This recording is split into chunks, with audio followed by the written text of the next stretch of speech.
하나님 말씀 보도록 하겠습니다. 사도행전 20장 1절에서 6절입니다.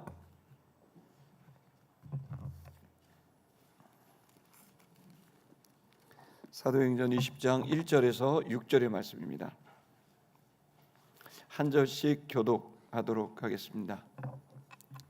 제가 먼저 한 절 읽겠습니다.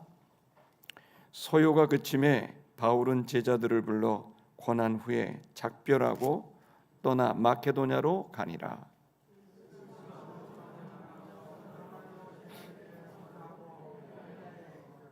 거기 석 달 동안 있다가 배 타고 수리하러 가고자 할 때 그때 유대인들이 자기를 해하려고 공모함으로 마케도냐를 거쳐 돌아가기로 작정하니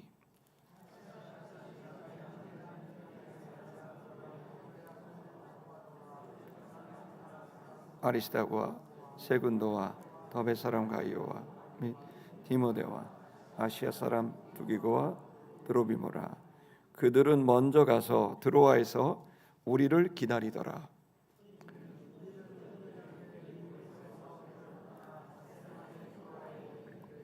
그래서 이래를 머무르니라. 아멘. 우리 옆에 보면서 인사하겠습니다. 힘내십시오. 주님이 함께 하십니다.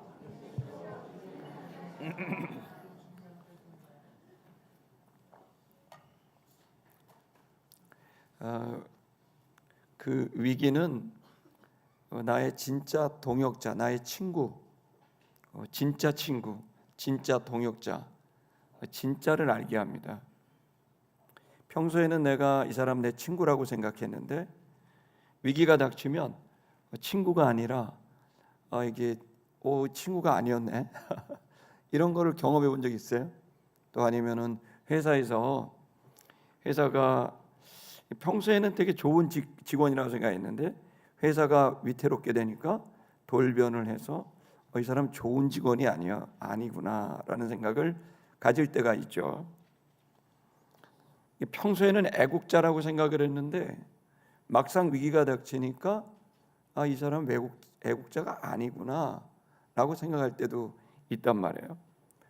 그러니까 평소에 이 사람 참 좋은 사람이야 생각했는데 위기가 닥치면 좋은 사람도 있고 또 좋은 사람이야 생각했는데 위기가 닥치니까 이 사람 안 좋은 사람이네. 또 생각지도 않게 위기가 닥치면은 생각지도 않은 사람이 정말 저 사람 좋은 사람이다. 근데 위기가 닥치는데 생각지도 않은 사람이 역시 생각지도 않았구나. 별로구나. 그런 사람도 있는 겁니다. 그 위기는 진짜를 감별하게 합니다. 환난과 어려움과 모함과 그 위험이 닥치면 이 사람이 정말 진짜 내 친구인지 가짜 친구였는지를 분별할 수 있게 됩니다. 그래서 위기는 참 우리 역사에 있어서 굉장히 중요한 겁니다. 왜냐하면은 그 위기의 순간이 진짜와 가짜가 구분되게 되고 결국 진짜들이 모여 새로운 시간을 여는 역사를 열기 때문입니다. 그래서 여러분 사실은 위기는 오히려 좋은 친구를 다시 확인하고 만나는 시간이고 위기는 좋은 동역자 그리고 또 좋은 가족, 좋은 성도를 만나는 또 기회입니다. 그렇기 때문에 위기는 겉으로 보면은 표면적으로 보면은 위태로운 일이지만 또 사실 깊이 보면 축복의 시간이기도 하다는 거죠. 이 혼돈과 어둠의 시간, 절망의 시간을 보내는 사람은 그 자체가 대단히 고통스럽지만 그러나 분명히 그렇습니다. 진짜 나의 친구, 진짜 가족, 진짜 동역자를 만날 수 있는 절호의 기회입니다. 결국 사람의 삶은 또 우리의 인생은 또 우리의 교회로 따지면 우리 선교 사역은 또 회사로 따지면은 우리의 업무는 또 나라로 따지면 이 국가는 결국에는 진짜 배기들의 헌신. 이 사람들은 자기 욕심을 채리는 게 아니라 진짜로 사랑한 사람은 자기를 헌신하고 희생하는 거죠. 그게 언제 나오냐면 위기 때 나와요. 우리 여러분 IMF 때 생각나십니까? 저도 저희 아이가 돌을 이렇게 맞을 때 IMF 딱 그때예요. 그래서 여러분 사실 금반지 돌반지 다 국가에 갖다 냈어요. 지금 요즘 애국자들이 너무 많은 것 같지만 사실 보세요. 어떤 사람은 자기 것 챙기기 급급하고 어떤 사람은 자기 걸 희생합니다. 뭐가 진짜일까요? 당연히 말로만 하는 게 아니라 진짜 희생하고 책임지는 사람이 진짜죠. 여러분, 그래서 우리는 인생에서 진짜를 찾는 건 참 감사한 일입니다. 우리의 인생은 세상 자체가 우리는 알고 있죠. 의인은 없나니 하나도 없다. 다 연약하고 죄스러운 사람들입니다. 그렇기 때문에 이 세상에서 그 죄와 죄가 쌓여서 악이 된 사회에서 여러분, 좋은 사람, 진짜 사람을 찾는다는 건 여러분 얼마나 보배로운 일이고 감사한 일인지 모릅니다. 교회가 어려워져 봐야 진짜 교인이 나옵니다. 가정이 어려워져 봐야 진짜 가족이 나옵니다.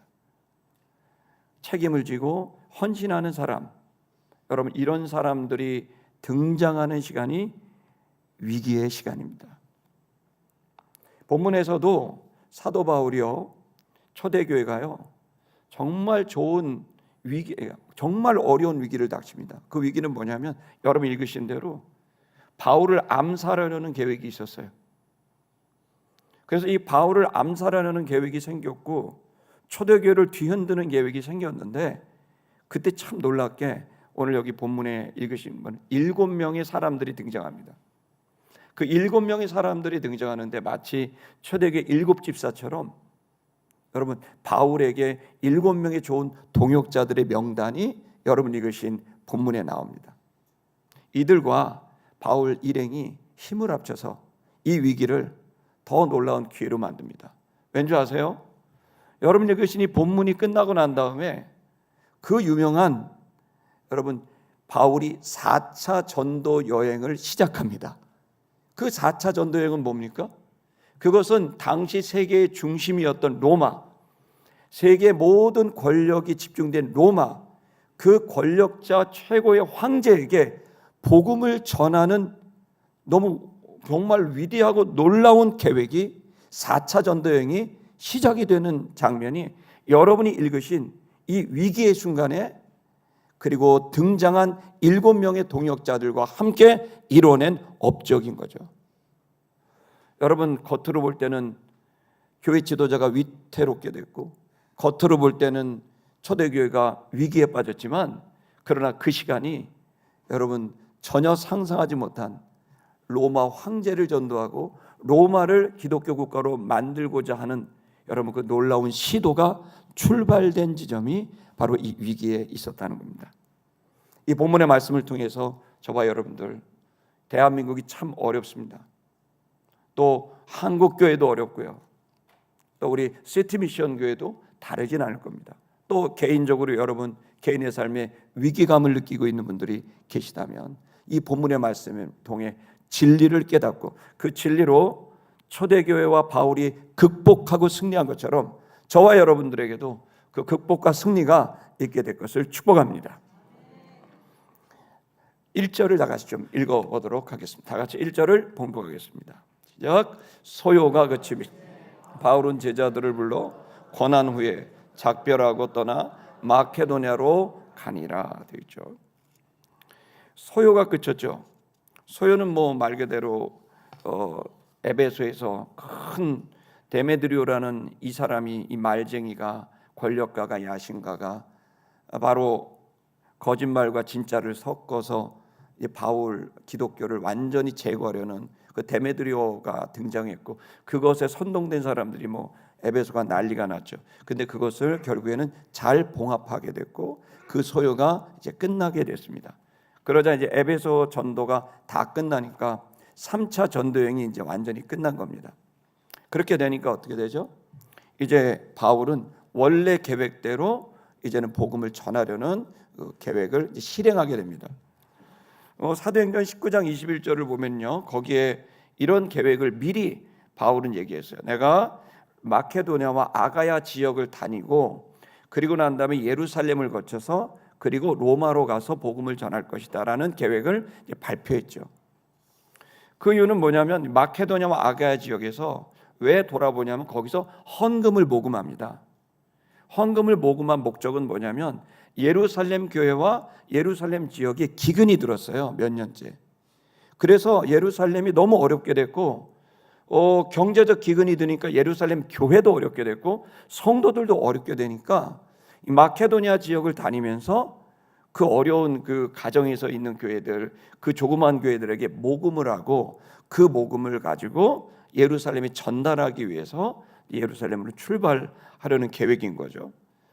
그렇게 되면서 그때 제자들을 다 불러서 이제 말을 했고, 그리고 이제 에베소에 있었던 이 바울은 이제 마케도니아로, 에베소는 아시아고요, 마케도니아는 유럽입니다. 그래서 아시아 에베소에서 배를 타고 마케도니아 지역으로 옮기게 됩니다.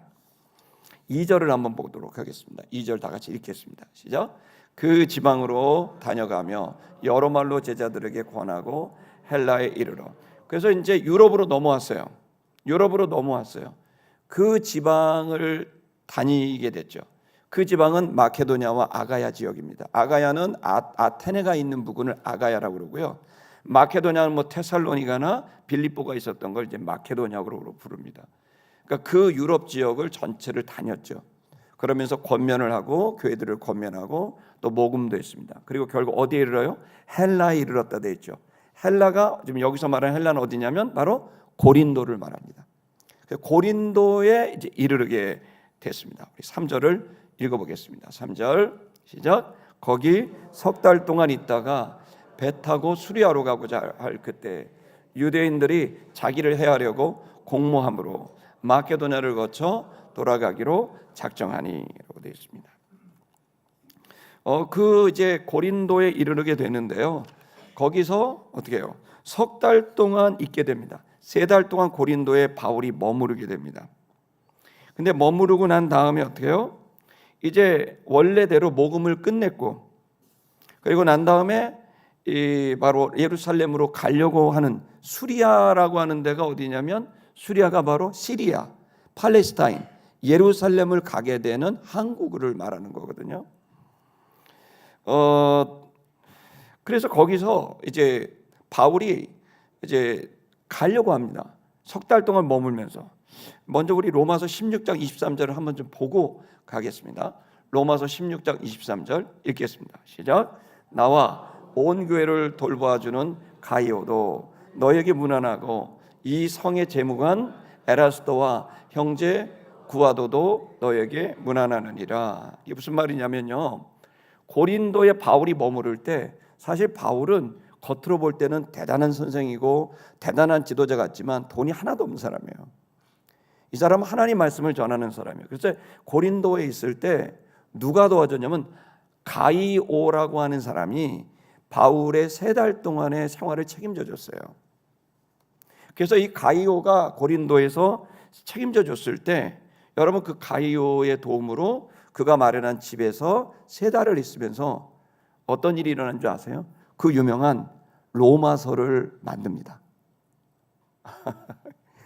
여러분, 위기의 순간이었거든요.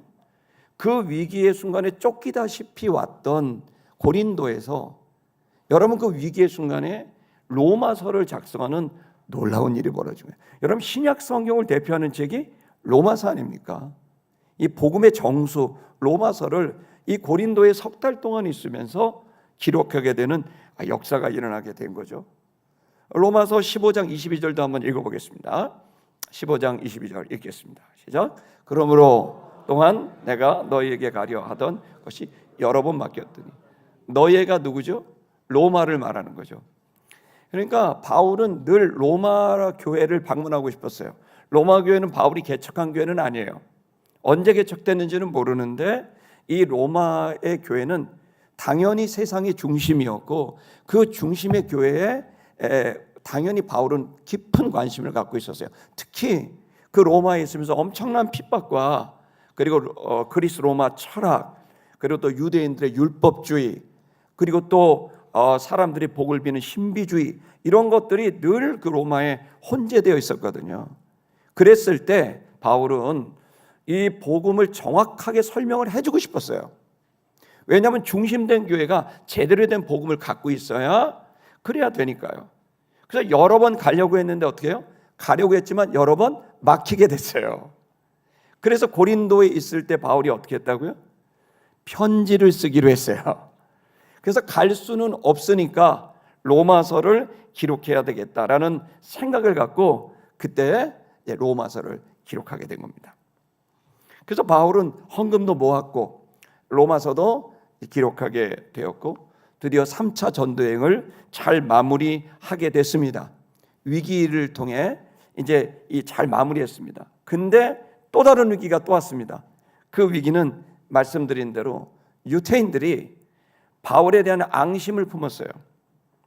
그 앙심을 품고 바울을 암살하려는 계획을 바울과 초대교회 성도들이 알게 됐어요. 왜 유대인이 앙심을 품었을까요? 계속해서 바울은 유대인들에겐 눈의 가시였어요. 왜냐하면 이들이 유대 율법주의를 갖고 그들은 신봉하며 살았는데, 그리고 또 시오니즘이라 그래서 유대인 우월 의식으로 그들은 신봉하며 살았는데, 바울이 유대인만 구원받는 게 아니라 모든 이방인들이 다 구원받는다고 외쳤고, 율법주의를 신봉하는 그들이 이야기를 했는데, 아니 율법은 결국 복음으로 완성된다라고 하는 가르침을 주니까 막 유대인들은 막 미칠 정도로 괴로웠던 거예요. 그리고 더군다나 이 바울이 유대인들 바리새인 중에 바리새인, 산헤드린 공회의 지도자, 그러니까 그가 너무너무 유대교를 잘 알고 있었고 유대교와 함께 유대교 조직도 공동체도 잘 알고 있었기 때문에 바울이 얘기하면 너무나 찔리는 것밖에 없어요. 그래서 유대교도들은 이제는 바울을 제거하는 것만이 이 문제를 해결하는 것이라고 생각하게 됐어요. 그래서 사도행전 18장에 이 아가야 지역, 아테네 주변에 아테네 또 그리고 고린도 이쪽 지역에 총독이 바뀌게 됩니다. 갈리오라고 하는 총독이 신임 총독이 왔을 때 그 틈을 타서 이제 잘 현지를 모르는 가이오가 새롭게 오니까 그 틈을 따서 유대인들을 선동을 하고 시민들을 선동을 해서 이 바울 되게 위험한 사람이다, 우리들한테 굉장한 위험이다 하면서 다시 또 이제 소동을 일으키죠. 그리고 재판을 걸었어요. 그랬더니 이제 가이오가 유대인들의 말을 듣지 않고, 이 사람이 정말 명석한 사람이죠. 그러면서 뭐라고 말합니까? 너희들의 이 분쟁의 본질은 바로 너희 유대교의 언어와 또 문화와 그 유대법에 대한 것이니, 이 문제는 우리가 로마가 다룰 만한 게 아니라 너희들 안에서 유대교 안에서 해결해야 될 종교적인 문제다라고 하면서 이건 재판을 할 수 없는 일이다, 각하를 시켜요. 그러니까 원했던 대로 안 되니까 또 구속이 안 돼. 그러니까 고린도에 있는 유대인들은 독이 오를 대로 오르고 앙심을 이렇게 품게 됐는데 웬 떡입니까? 바울이 이렇게 털썩 자기들 다시 온 겁니다. 그러니까 이거 봐라, 완전히 기회다 이렇게 생각을 했어요. 그리고 알아보니까 바울이 3차 전쟁을 마치고 모금한 돈을 갖고 예루살렘을 향해 간다는 소식을 알게 된 거죠. 그래서 그들은 계획합니다. 그 배 안에서 바로 바울을 암살해야 되겠다, 이런 계획을 갖게 된 겁니다. 자, 이 위기가 닥치게 됐죠. 그 소식을 이제 초대교회 성도들이 다 알게 됐습니다. 그때 바울이 어떻게 이 문제를 해결했을까요? 여러분, 우리는 위기가 닥치고 또 위협이 오면 당황하고 힘이 들어가고 그리고 분노하고 그리고 절제하지 못합니다. 그러나 여러분, 오늘 본문에서 바울과 초대교회 성도들이 어떻게 이 위기를, 끝없는 이 위기를 계속해서 넘겨서 결국에는 로마 전체를 복음화하고 그리고 초대교회를 우뚝 세워서 온 세계에 복음을 전할 수 있는 그 기반을 마련할 수 있었을까? 어떻게 그들은 승리하고 극복할 수 있었을까? 그 첫 번째는요, 이분들은요, 초대교회 성도들은 주님을 믿고 당황하지 않았습니다. 우리 한번 본문의 말씀을 보시도록 하겠습니다. 여러분 읽으신 대로 3절의 원전 노트를 한번 보여주시겠어요? 여러분 잠깐 앞을 보십시오. 거기 보시게 되면 그가 석 달 동안 있었는데 그들이 유대인들의 악한 계획을 알았어요. 그리고 시리아로 배를 타고 갈 그때에 암살하라는 계획을 알고 있어요. 그랬더니 이 바울이 어떻게 해요? 그 소식을 듣고 그냥 마케도냐로 돌아가기로 작정했어요. 이게 무슨 말이죠? 잘 보십시오. 이게 무슨 말이냐면 여기에 보시면 기노마이라고 되어 있죠. 기노마이는요 어떤 의미냐면 되어지게 되었다라는 거예요. 어떤 일이 있으면 그 일에 의해서 그냥 자연스럽게 되어지게 되었다라는 겁니다. 이것은 그냥 이런 일이 있으니까 그것을 그냥 피해갔다 이런 뜻입니다.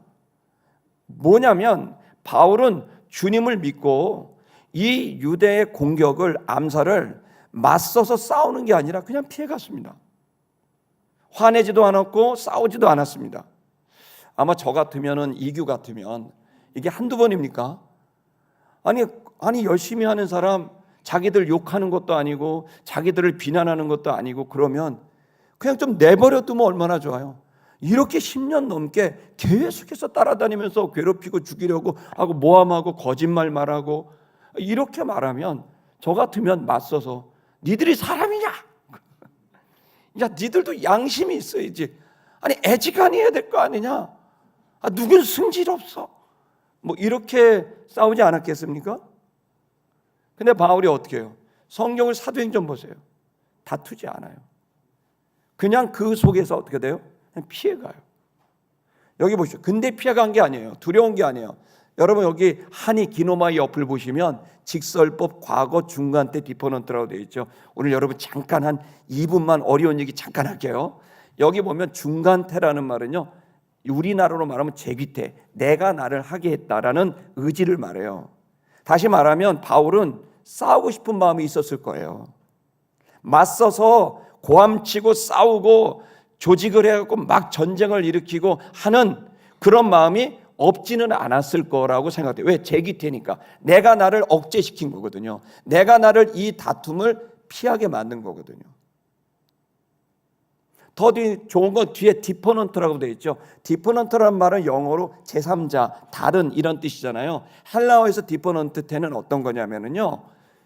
이건 나도 아니고 너도 아니고 그도 아닌 제3자, 전혀 아닌. 그래서 저 디퍼넌트태를 쓰는 건 여러분 이제 무조건 알아야 됩니다. 하나님이 개입하셨다는 뜻입니다. 다시 말하면 바울이 지금 이들의 압박과 모함과 그냥 바울을 계속 창으로 찌르듯이 쫓아다니면서 괴롭히고 모함하고 공격하는 이 일, 이제는 죽이려고 하는 이 일. 여러분 이런 것을 자기도 화가 나고 짜증이 나고 막 하고 싶었지만 자기 스스로 억제를 했고 이 절제를 한 것은 하나님이 도와주셨기 때문에 절제할 수 있게 됐다는 거예요. 그것은 하나님을 믿는 일이 있기 때문에 그런 거예요. 여러분 우리가 위기를 닥치고 공경에 처하면 당장 우리는 나를 공격하는 사람과 맞서는 게 그냥 우리 모두의 인지상정이죠. 그러나 여러분 그렇게 되면 어떻게 되죠? 여러분 거기서 모든 것들이 여러분 다툼은 전쟁은 하나님의 의를 이룰 수가 없다고 야고보서에 나옵니다. 바울이 하나님의 나라를 확장하고 하나님의 일을 한 것은 바울이 계속 집중했던 건 그를 모함하고 공격하는 사람들이 아닌 주님이었던 거예요. 그리고 마치 이것은 이거와 같은 거예요. 물이 흘러갈 때 나뭇잎이 이렇게 흘러가죠. 흘러가면 막 소용돌이가 일어나면 나뭇잎이 막 소용돌이 따라서 가죠. 또 바위가 있으면 거기 있다가 또 물속에 들어갔다 나왔다 또 돌아가고 또 돌아가고 또 돌아가는 거예요. 그러면서 결국 나뭇잎은 계속해서 흘러가고 있는 거거든요. 여러분 이 시간 우리들이 이 본문에서 위기와 그렇지 않을 때를 구분해야 되는데 분명히 위기 때 바울이 했던 일은 그들과 맞서 싸우지 않았다는 겁니다. 마치 이건 뭐와 같으냐면 하나님을 믿고 마치 이런 것 같아요. 이 뱃사공이 말이죠. 막 여러분 전라도 진도나 이런 데 가보면 물살이 엄청 세죠. 그 조수 간만의 차에 따라 갖고 막 물이 막 엄청나게 갑니다. 뭐 명량해전 이런 게 다 조수 간만 차 때문에 그 물때 때문에 그런 거잖아요. 아시죠? 저만 아는 건 아니죠. 물때가 이렇게 되면 막 물이 난리가 납니다. 막 소용돌이 같이 부릅니다. 근데 여러분, 그런 그 배에서요, 여러분, 거기서 사람들이 새우도 잡고 모두 잡고 잡아요. 어떻게 잡아요? 물을 타는 사람이 있어요. 어부가요, 그 물때를 이용하고요, 물때 속에 여러분 그 물을 정확히 아니까 큰 나무배를 갖고 이런 노 하나를 갖고 다 물이 난리가 쳐도 전혀 흔들리지 않는 이 뱃사공, 이 유능하고 다 배가 있으면 출렁이면 출렁이는 거고 뭐 밖에 많은 거, 이 물살을 내가 아는데 뭐 이 물은 결국 이걸 빠져나가. 왜 당황을 해? 그러면서 이 물살에 나를 타고 그 물살, 그 위협적인 그 물살을 당황하지 않고 물을 이렇게 하면서 툭툭툭툭 밀으면서 여러분 그 길을 빠져나가면서 오히려 고기까지 잡는 여러분 그 어부의 모습을 상상하셔야 돼요. 바울이 할 말이 없거나 싸울 능력이 없어서 그런 게 아니에요. 하나님을 믿고 이건 이렇게 해봐야 결국에는 모든 것은 하나님의 선을 향해 가고 있다는 단단한 믿음 때문이에요.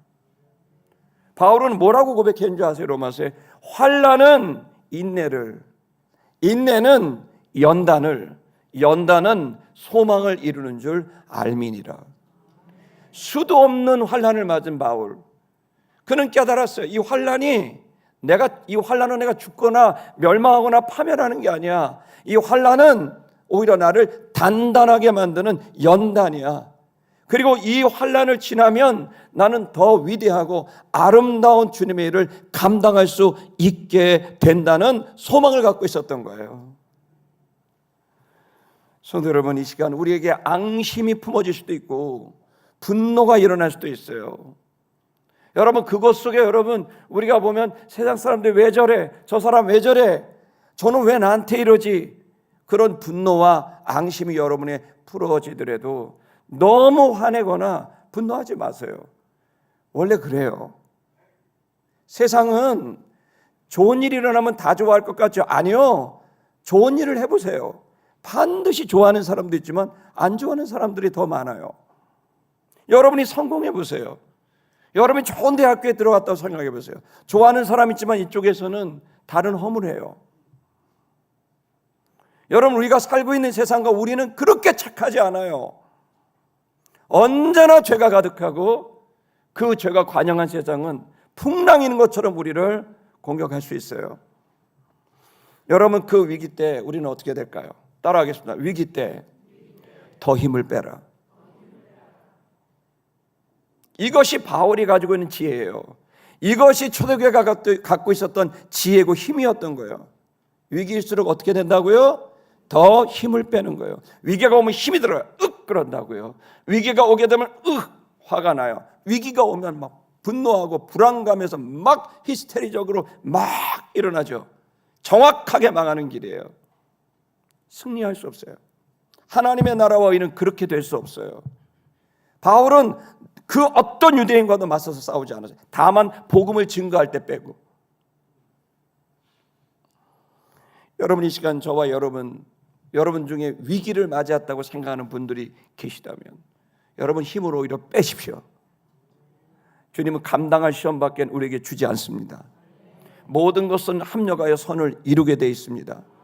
유능하고 아주 실력이 있고 경험이 많은 그 뱃사공처럼 여러분이 조수가면은 난리가 나는 물살에 탁하니 서서 배를 유유하게 툭툭 치면서 그러면서 노를 저어가는 그 멋진 뱃사공처럼 저와 여러분들이 바울과 같이 이 위기를 쳐내고 결국 주님이 우리에게 원하시는 그 길까지 나아갈 수 있기를 주의 이름으로 축복합니다.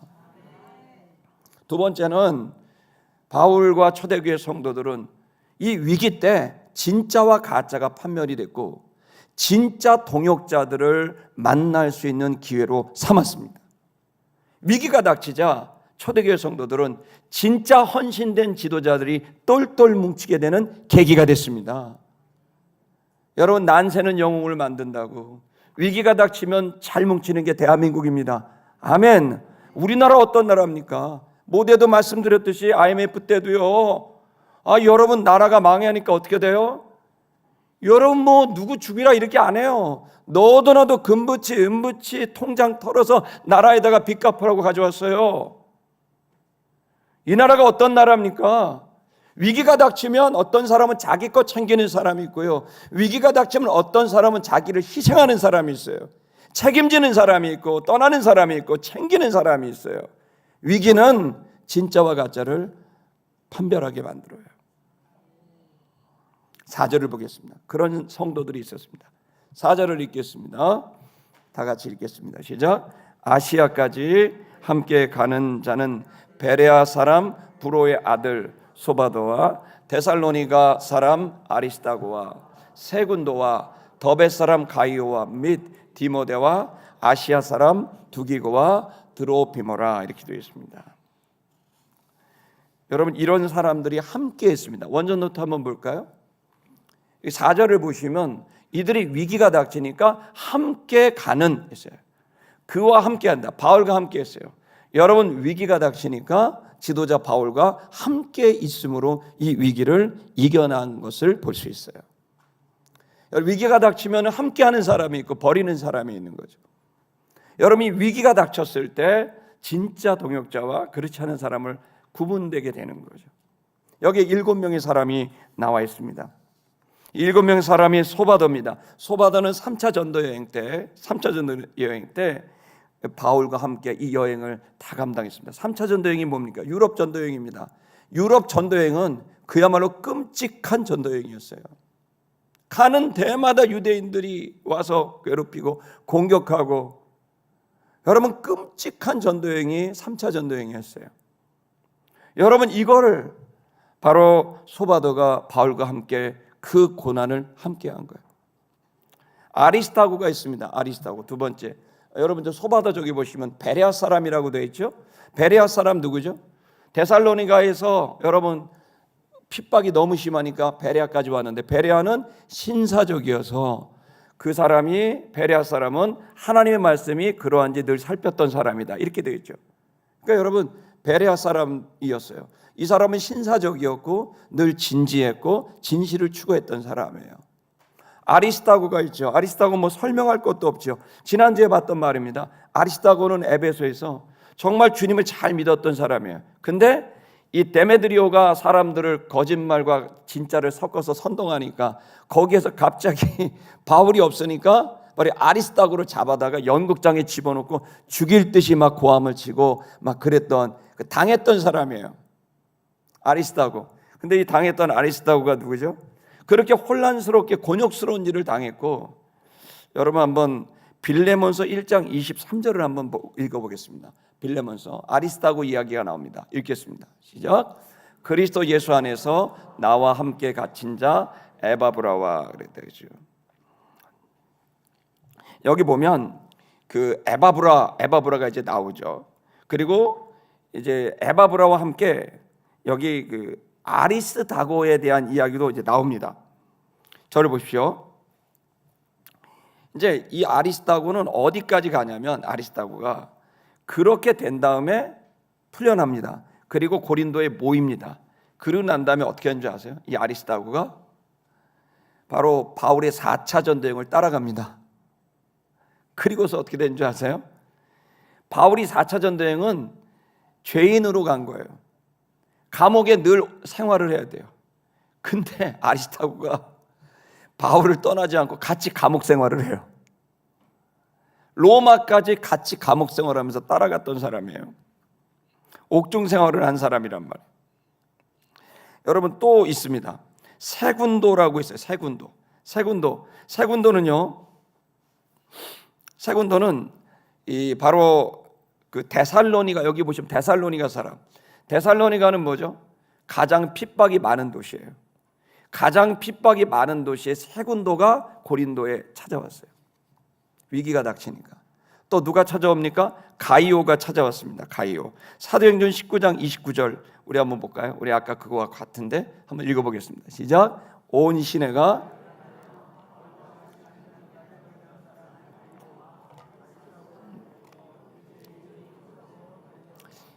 그 에베소에서 곤혹스러운 일을 당한 사람이 바로 아리스타고와 가이오입니다. 이 가이오가 어떻게 해요? 이 사람도 늘 바울과 동행을 했고, 그리고 바울의 동역자로 함께 하게 되죠. 그 다음 또 디모데가 있습니다.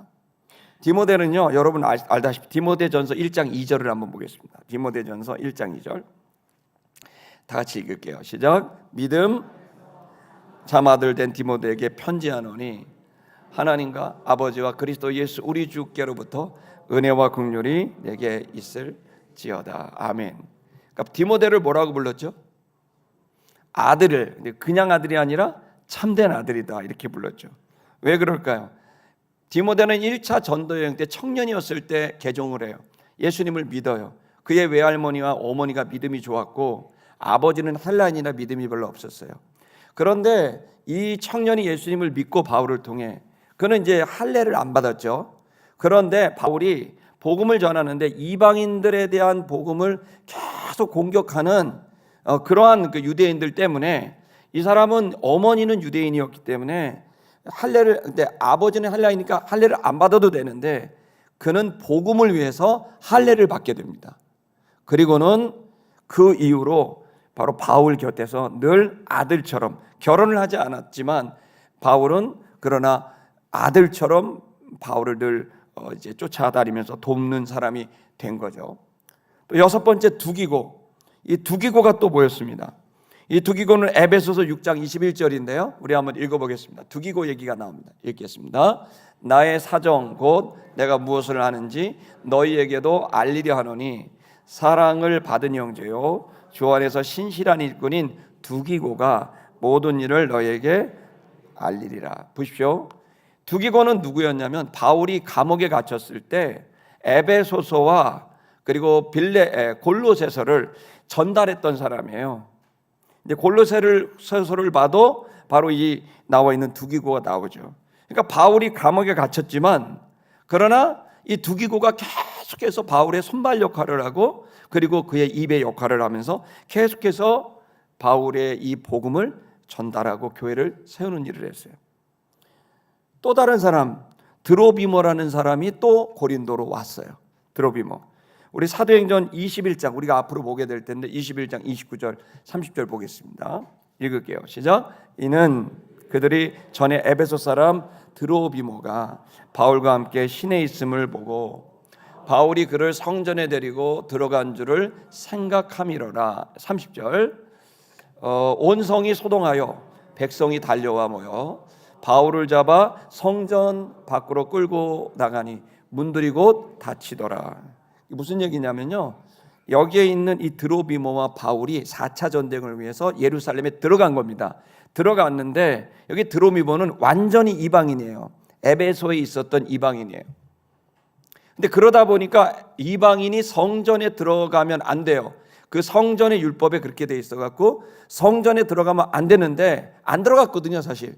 그런데 유대인이 또 거짓말했어요. 들어간 것 같다. 그러니까 또 유대인이 벌떡 다 일어나 갖고 소동을 또 일어난 거예요. 이 드로비모는 이제 결국 이제 안 들어갔죠.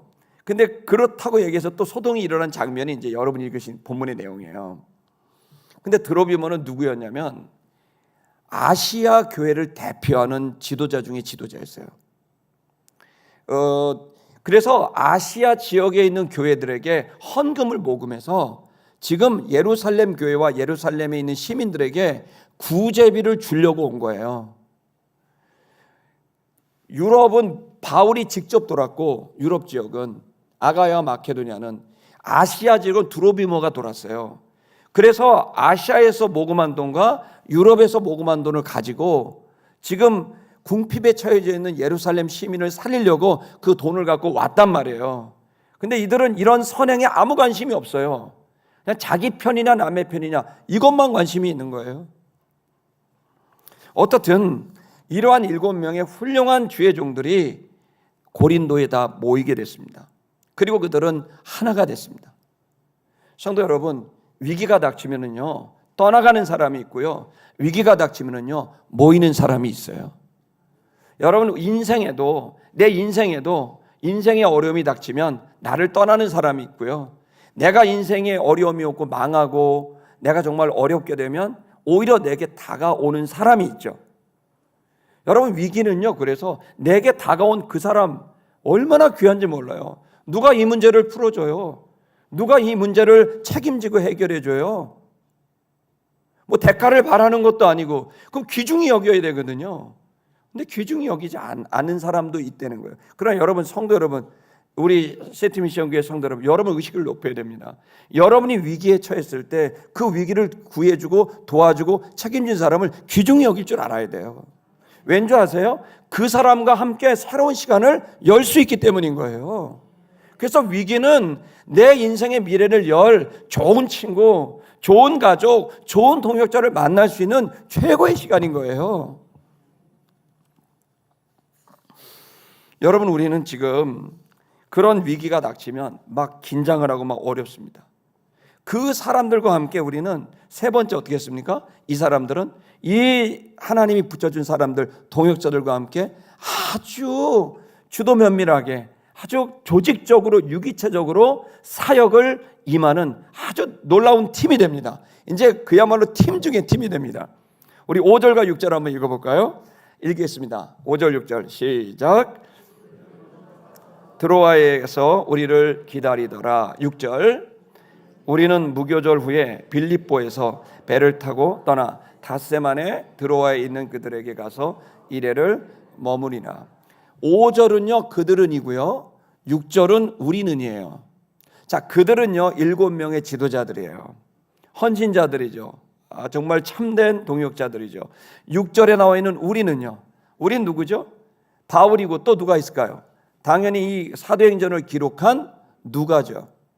왜 누가는 항상 바울 옆에 있었을까요? 바울은 아팠어요.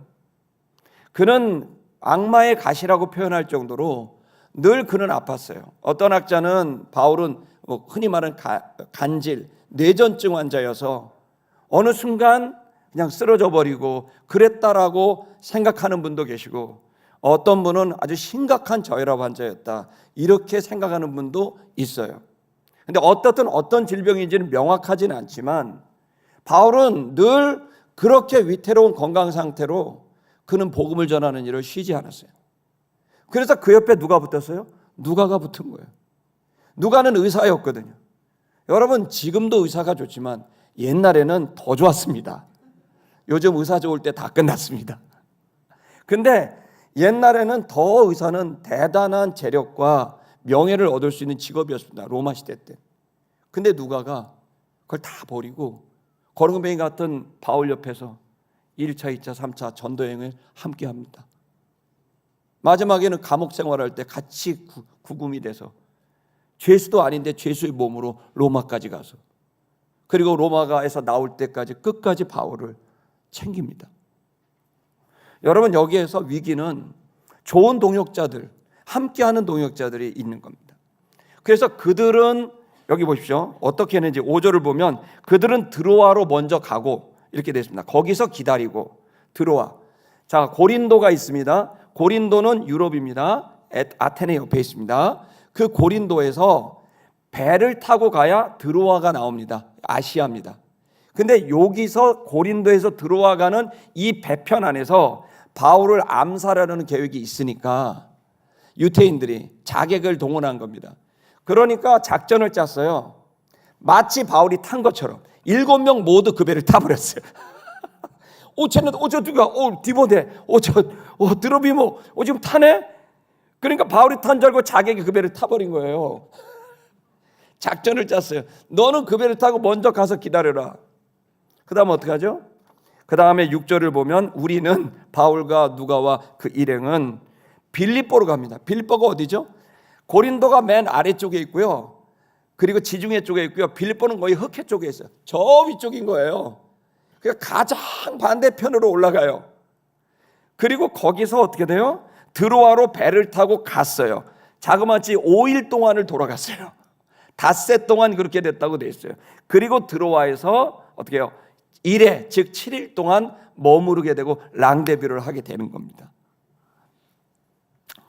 이 사람들은 이 위기 속에서 오히려 더 아주 주도면밀하며 아주 끈끈한 놀라운 팀이 되게 된 거죠.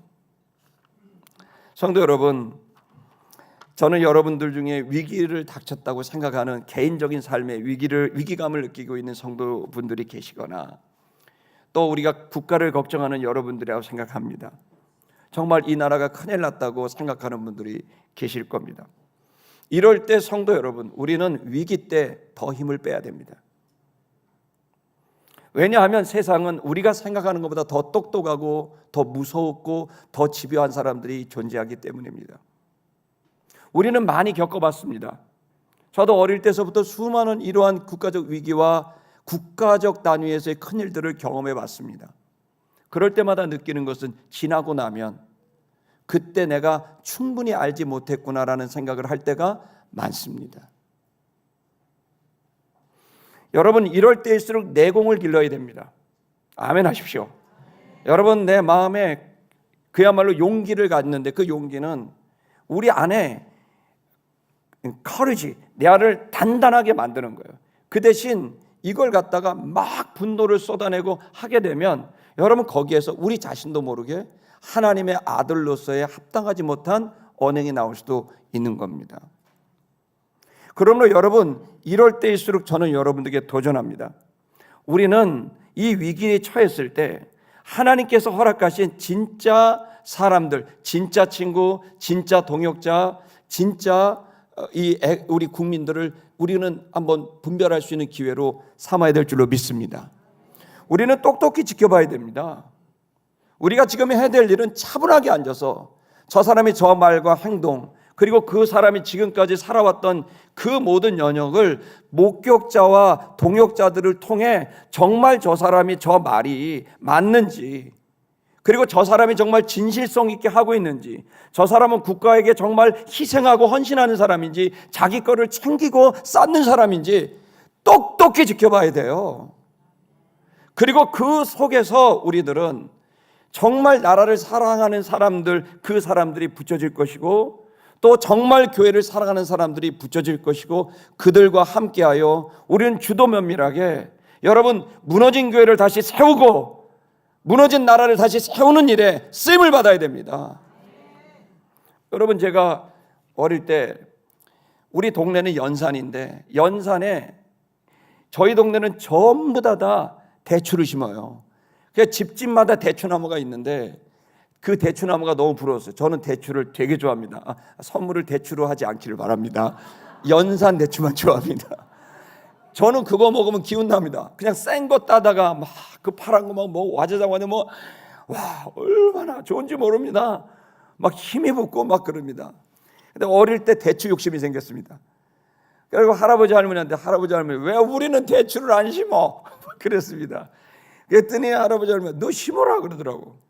그래갖고 대추나무 묘목을 잡아다가 장독대 옆에다 심었습니다. 제가 요만한 걸 갖다 심었어요. 그렇게 계속 쳐다보는데 대추가 안 자라요. 나는 대추나무가 금방 자라고 대추가 금방 열릴 줄 알았는데 아니 4년 동안 안 열려요. 그러더니 몇 개가 딸랑 열리는데 몇 개가 열리는 거예요. 야, 그리고 이제 여러분 제가 무슨 얘기를 하냐면요, 대추나무 하나가 자라고 열매를 맺는데 4년이 걸리더라고요. 꼴꼴난 대추꼴 그 열리는데. 무너진 가정이 다시 세우려면 몇 년이 걸릴까요? 무너진 국가가 다시 세우려면 몇 년이나 걸릴까요? 세상에 저절로 되는 게 있습니까? 무너진 가정이 다시 세우는데 저절로 됩니까? 무너진 교회가 다시 일어나는데 저절로 됩니까? 무너진 나라가 다시 일어나는데 저절로 됩니까? 누군가는 대가를 치르고 희생하고 헌신하는 사람, 진짜 배기가 있을 때 그 가정이 다시 재건되고 교회가 재건되고 나라가 재건되는 겁니다. 여러분, 오늘 우리는 이걸 알아야 됩니다. 분명히 하나님께서는 우리들에게 열매를 주실 겁니다. 그러기 위해서는 우리는 연합하고 통합하고 힘을 모아야 됩니다. 이 위기의 순간에 이곳에 모이신 여러분, 저는 여러분을 주의 이름으로 축복합니다. 여러분들과 함께 힘을 모은다면 분명히 이 용산에서 주의 일을 감당할 수 있으리라고 믿습니다. 시편 133편 1절을 다 같이 읽겠습니다. 시작. 보라, 형제가 연합하여 동거함이 어찌 그리 선하고 아름다운고. 여러분, 힘을 모으십시다. 손을 잡으십시다. 그것은 아름다운 일이고 선한 일입니다. 아멘. 그리고 시편 126편 5절을 읽겠습니다. 126편 5절 시작. 눈물을 흘리며 씨를 뿌리는 자는 기쁨으로 거두리로다. 여러분, 가정을 재건하는 일, 사업을 재건하는 일, 교회를 재건하는 일, 나라를 재건하는 일, 그거 눈물을 흘려야 됩니다. 힘들다는 겁니다. 어렵다는 거고 희생이 있다는 겁니다. 그러나 여러분, 눈물을 흘리며 희생을 하고 헌신을 하면 반드시 하나님은 기쁨으로 그 단을 거두게 하십니다. 여러분, 언젠가는 우리를 거두게 할 겁니다. 성도 여러분, 낙심하지 마세요. 힘내셔야 됩니다. 절대로 아프지도 말고 절대로 흔들리지도 말고 주님을 믿으면서 눈물을 흘리며 씨를 뿌리고 있으면 어느 때가 되면 열매가 맺혀지게 되어 있고 그 단을 거둘 때가 오게 될 겁니다. 그러니 여러분, 낙심하지 말고 씨를 뿌리십시다. 눈물 흘리며 씨를 뿌리시는 저와 여러분 되시기를 축복합니다.